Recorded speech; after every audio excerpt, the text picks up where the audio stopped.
Olá, boa noite. Está no ar o Jornal Câmara Notícias, segunda edição. Vamos aos destaques de hoje. Vereador Nelson Osseri quer implantar programa de prevenção às drogas nas escolas de Campinas. Moções do vereador Luiz Carlos Rossini são aprovadas. Sobre política antidrogas e quitação de financiamentos de casa própria para policiais acidentados. Declaração do Imposto de Renda 2018 começa nesta quinta-feira. Saiba dicas para não cair na malha fina. E no quadro de educação tem informações do Programa Nacional de Inclusão de Jovens. Os vereadores aprovaram durante a sexta reunião ordinária 2 moções de autoria do vereador Luiz Carlos Rossini. Uma sobre política antidrogas para fortalecimento das políticas nacionais e a outra sobre quitação de financiamentos de casa própria por policiais acidentados ou alvejados em serviço. As 2 moções do vereador Luiz Carlos Rossini foram aprovadas pelos parlamentares durante a sexta reunião ordinária que aconteceu na última segunda-feira. A primeira apela à Câmara dos Deputados pela aprovação do projeto de lei número 8556/2017. O projeto obriga que o Estado faça a quitação de imóveis de agentes de segurança aposentados por acidente de trabalho. É uma reivindicação dessa categoria que eu considero justa, então o objetivo é apelar à Câmara dos Deputados que aprovem essa lei em reconhecimento ao risco envolvido nas atividades de segurança pública desempenhadas por guardas municipais, policiais civis, policiais militares e policiais federais.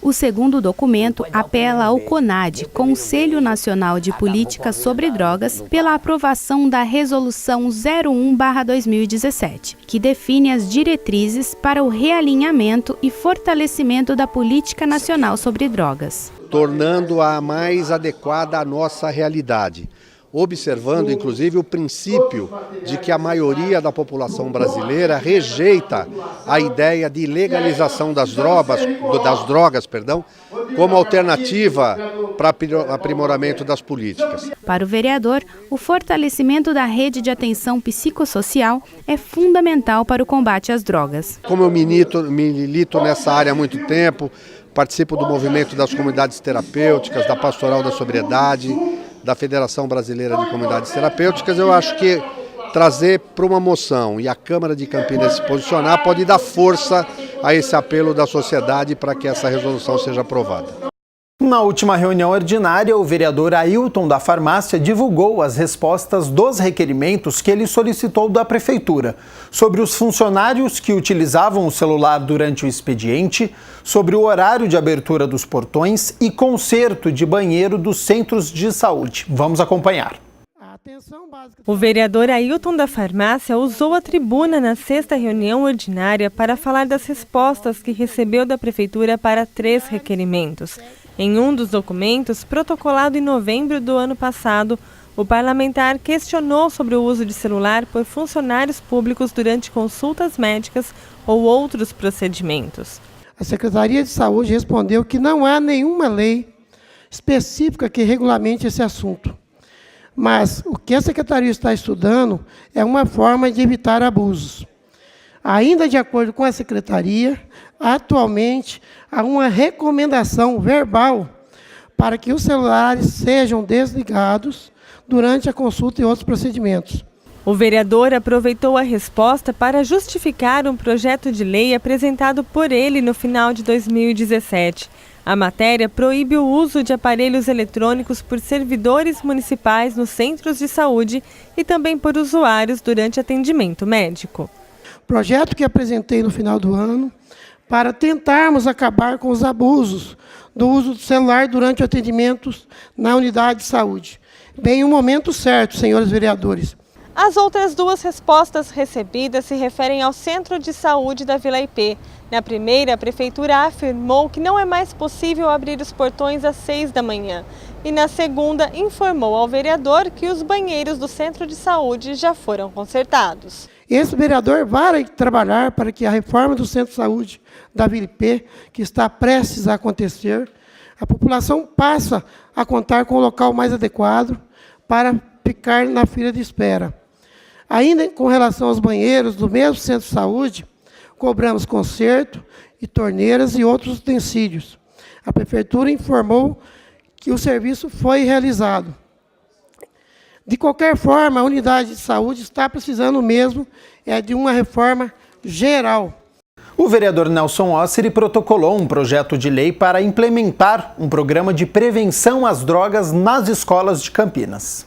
Com o objetivo de conscientizar crianças em idade escolar sobre os males provocados pelo uso de drogas, o vereador Nelson Osseri protocolou um projeto de lei que institui a criação do Programa de Prevenção às Drogas nas escolas de Campinas. Porque a escola é o melhor local para você encontrar os pais e os filhos. Então esse trabalho ele vem numa forma de uniformizar, de multiplicar os agentes, como os próprios professores, e o município também poder entender que as escolas, mesmo sendo do estado, elas atendem os munícipes de Campinas. Então todos têm o direito de receber conscientização e prevenção sobre os usos de drogas. De acordo com a proposta, a ideia é uniformizar os trabalhos já desenvolvidos por programas como o PROIN, da Guarda Municipal de Campinas, e o estadual PROERD, da Polícia Militar, que em 2017 atendeu cerca de 450 mil crianças em todo o estado. Na região de Campinas, mais de 7 mil alunos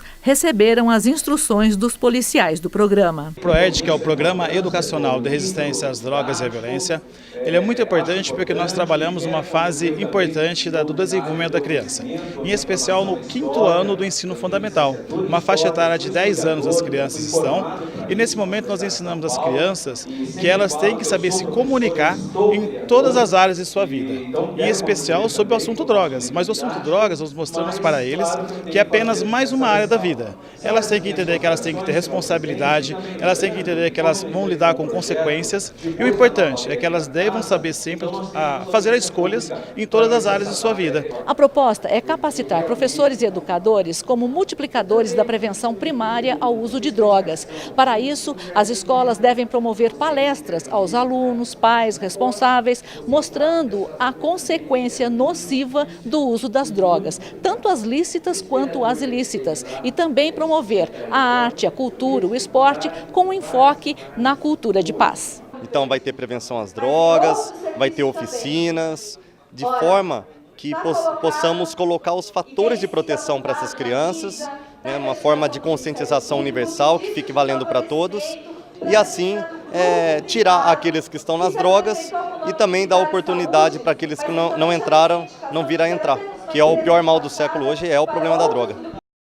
O vereador Felipe Marquesi protocolou recentemente um projeto de lei ordinária que planeja trazer verbas mensais decorrentes de subsídios para melhorar o funcionamento do SAMU. Confira os detalhes na reportagem de Michel Amorim.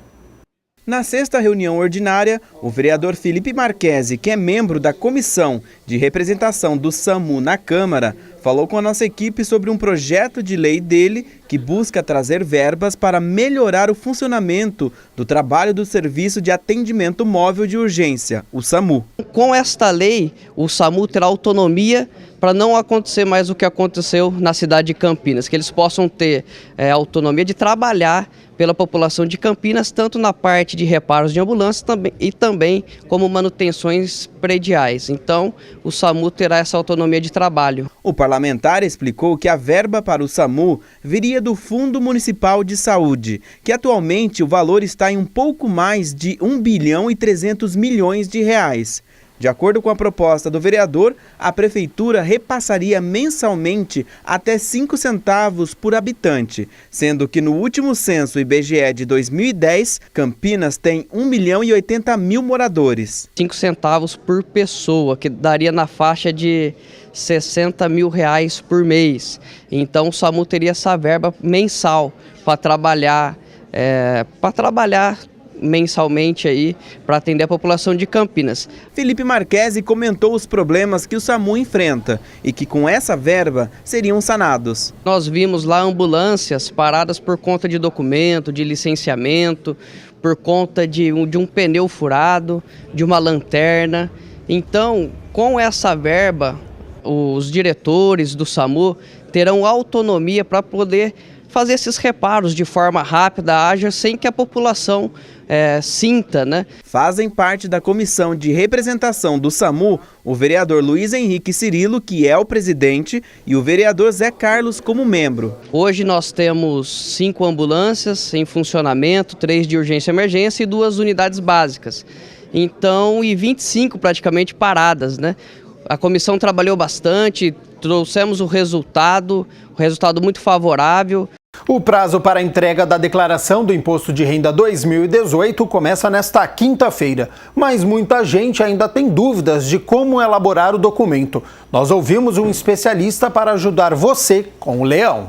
A partir desta quinta-feira, os contribuintes já podem enviar as declarações do Imposto de Renda para a Receita Federal. Neste ano, são obrigadas a apresentar as declarações as pessoas que tiveram rendimentos tributáveis no ano passado maior ou igual a R$ 28.559,70, o contribuinte que teve rendimentos isentos, não tributáveis ou tributáveis na fonte superiores a R$ 40 mil, quem tinha bens ou direitos que somados tivessem valor superior a R$ 300 mil em 31 de dezembro de 2017, ou ainda o produtor rural que teve receita bruta superior a R$ 142.798,50. O programa para o preenchimento e envio da declaração está disponível no site da Receita Federal. A declaração ela é relativamente simples o preenchimento. Ela pode ler o manual, mas havendo alguma coisa mais complexa, alguma dúvida, alguma operação, por exemplo, em bolsa de valores, ou mesmo a venda de imóveis, que é um cálculo mais delicado, procure o seu contador de confiança. Com a proximidade da abertura do prazo para as declarações do imposto de renda, os escritórios de contabilidade recebem muito mais contribuintes com muitas dúvidas. Por exemplo, é o caso da Sirlene, que está aqui. Você veio hoje para tirar uma dúvida com relação ao seu imóvel.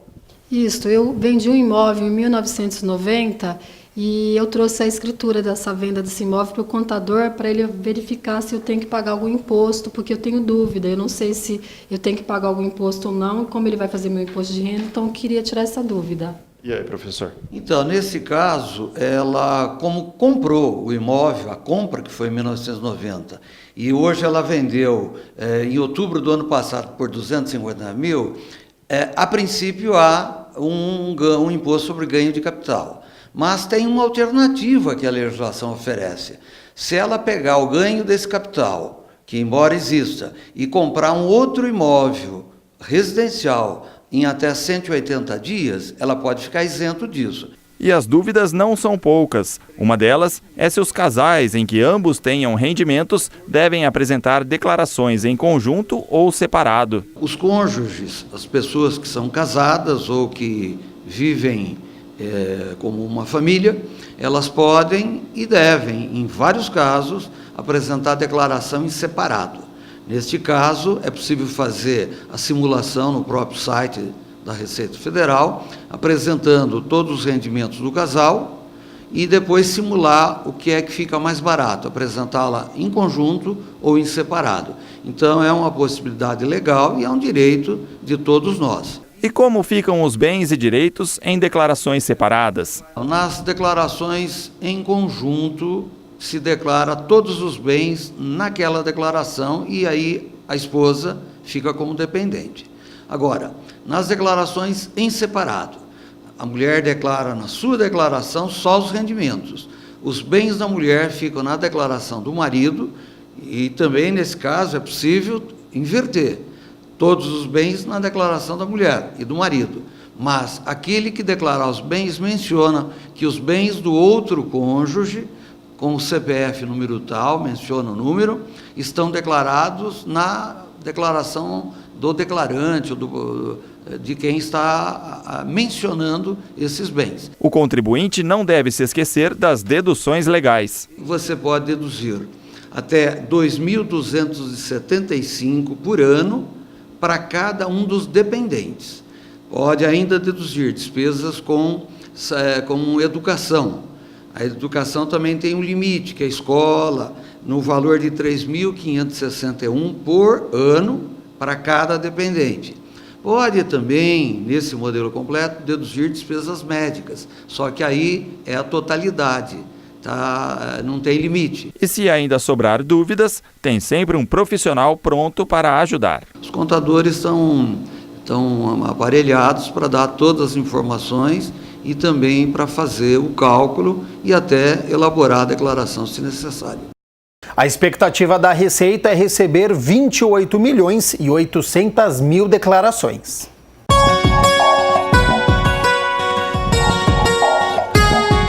Amanhã, quinta-feira, o sol aparece durante o dia, a nebulosidade aumenta e deve chover no fim da tarde. Há possibilidade de temporais, então fiquem atentos, hein? Sobre as temperaturas, a mínima de 20 graus e a máxima não deve passar dos 29 graus.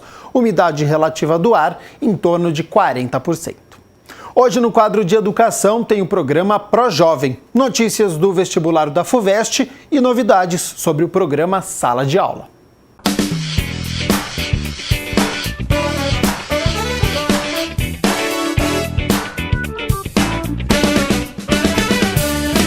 Começa agora o quadro de educação com uma informação importante. Aqui terminam hoje as inscrições para o programa ProJovem. O programa é voltado para jovens entre 18 e 29 anos e que não terminaram o ensino fundamental, mas necessitam de qualificação profissional.